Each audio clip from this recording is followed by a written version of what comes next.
안녕하세요. 오늘은 집단에 속해 있을 때 오히려 개인이 더 게을러지는? 좀 이상하죠? 우리의 생각과는 정반대로 가는 이 심리에 대해서 한번 제대로 파헤쳐 보겠습니다. 아마 이 질문에 내 얘기다 하시는 분들 정말 많을 거예요. 분명 여러 명이 같이 하는 건데 이상하게 어떤 사람은 숟가락만 얻는 것 같고 나만 온갖 짐을 다 짊어지고 가는 기분.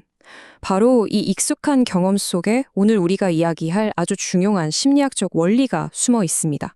그래서 오늘은요, 이 현상을 처음 발견하게 된 한 실험에서부터 시작해서요, 도대체 왜 그런 마음이 드는지 그 심리적인 원인을 파헤쳐 볼 거고요. 그리고 이게 단순히 조별 과제에서 끝나는 게 아니라 어떻게 우리의 생명을 위협하는 상황으로까지 이어지는지, 마지막으로 가장 중요하죠. 이 집단의 무서운 주문에서 벗어날 방법은 뭔지 차근차근 알아보겠습니다. 자, 그럼 바로 시작해 볼까요? 첫 번째 파트입니다. 사람이 많을수록 일은 적게 라는 좀 도발적인 질문이죠. 여기서 우리는 린겔만 효과라는 아주 핵심적인 개념을 처음 만나보게 될 겁니다. 자, 링겔만 효과. 말이 조금 어려워 보이지만 한마디로 딱 정리하면 팀플의 법칙 혹은 무임승차 현상을 설명하는 심리학 용어입니다. 사람이 많아지면 으쌰으쌰해서 더 큰 힘이 날 것 같잖아요. 근데 현실은 그 반대일 수 있다는 거죠. 백지장도 맞들면 낫다는 우리 속담을 아주 머쓱하게 만드는 그런 현상입니다. 아니, 그럼 대체 이 효과는 어떻게 발견하게 된 걸까요? 시작은 아주 간단한 실험이었습니다. 바로 줄다리기 실험인데요. 이 단순한 놀이가 인간의 본성에 대한 진짜 놀라운 진실을 탁 까발려 버립니다. 때는 100년도 더 전인 1913년입니다. 프랑스의 한학자 막시밀리앙 링겔만이라는 사람이 문득 궁금해진 거예요. 사람들이 혼자 일할 때랑 같이 일할 때랑 얼마나 힘을 쓸까? 그래서 이걸 측정해 보려고 아주 간단한 방법을 떠올립니다. 바로 줄다리기를 시켜본 거죠. 자, 이 그래프를 한번 보세요. 결과가 정말 충격적입니다. 혼자 줄을 당길 때 100%의 힘을 내던 사람이요. 딱 한 명만 더 붙어서 두 명이 되니까 각자 93%의 힘만 쓰는 거예요. 어라? 쉽죠? 그런데 이게 8명이 함께 줄을 당기니까 와, 보이세요? 한 사람당 내는 힘이 자기 능력의 절반도 안 되는 49%까지 그냥 뚝 떨어져 버렸습니다. 말 그대로 사람이 늘어날수록 에이, 나 하나쯤이야 뭐 하는 마음이 슬금슬금 파졌던 거죠. 아니, 도대체 우리는 왜 이러는 걸까요? 뭉치면 더 잘해야 하는 거 아닌가요?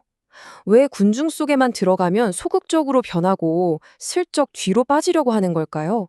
이제 그 심리적인 이유를 한번 깊숙이 들여다보겠습니다. 가장 큰 이유는 바로 책임감의 분산입니다.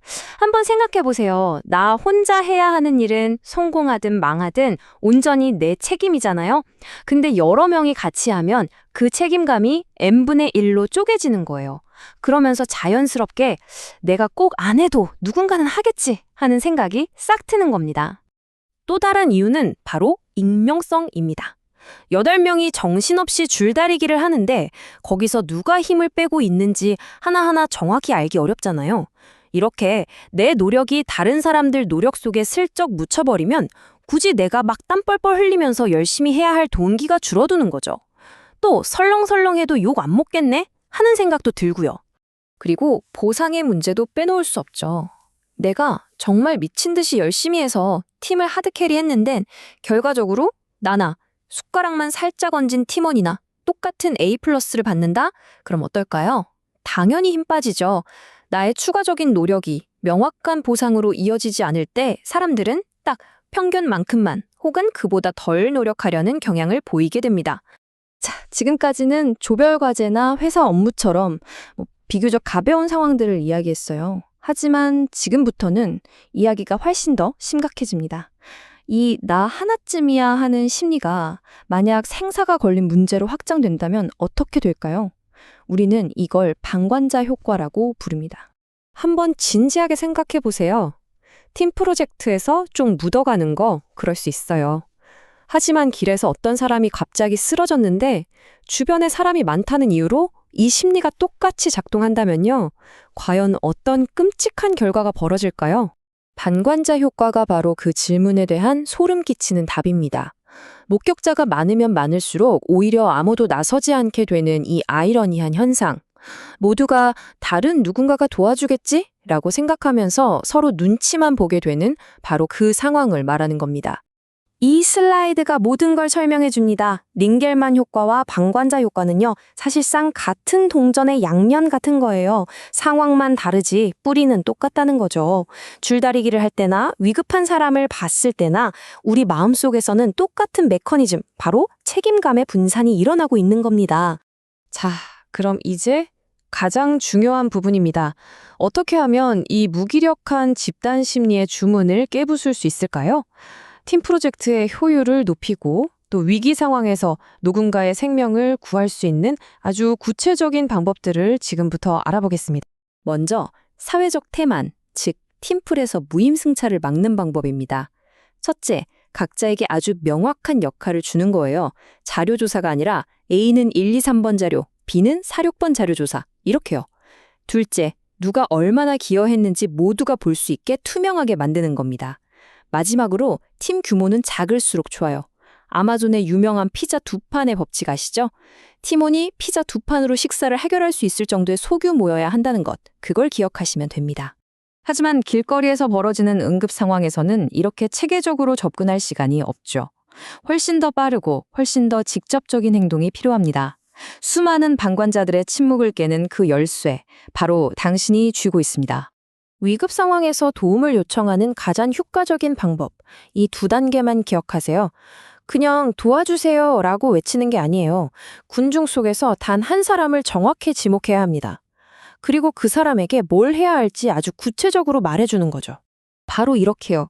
거기 파란 모자 쓰신 분 지금 바로 119에 전화해주세요. 이 한마디는 그냥 누가 119 좀 불러주세요 라고 외치는 것보다 정말 수백 배는 더 효과적입니다. 이 문장, 그냥 머리가 아니라 몸이 기억하게끔 꼭 외워두세요. 왜 이게 그렇게 효과적일까요?